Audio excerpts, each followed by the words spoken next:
असं म्हणतात, आवड असली की सवड देखील निघते. आमच्या दोघांचं आज तसंच झालेलं. आता भर उन्हात आम्ही बाहेर निघालेलो. काम आमचं असं काही फिक्स नव्हतं, पण आम्हाला घ्यायची होती ही कोल्ड कॉफी. आता एवढी दूर ही घरापासून होती, तरी पण आम्हाला इथेच यायचं होतं, कारण की ही दोघांची आमच्या फेवरेट कोल्ड कॉफी होती.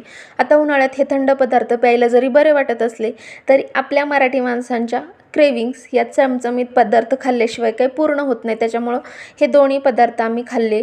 परत येताना आम्हाला हा सुंदर असा सनसेटचा व्ह्यू आणि आपल्या महाराजांचं दर्शन झालं. आता येताना आम्हाला भाजीपाला देखील घ्यायचा होता, त्याच्यामुळं थोडासा भाजीपाला आम्ही घेतला. आता एवढं सगळं खाऊन झालं होतं, भूक तर काही जास्त नव्हती, पण थोडासा स्वयंपाक जो करायचा होता तर तो आहोंनी करायला घेतला. आता ते करतायत म्हटल्यावर चला आपण भाजीपाला नीट करून घेऊयात.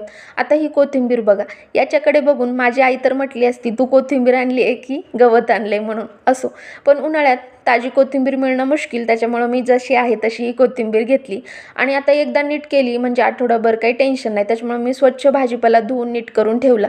तर तुम्हाला हा व्हिडिओ कसा वाटला मला कमेंट करून सांगा आणि हो, चॅनलला सबस्क्राईब करायला विसरू नका. चला बाय.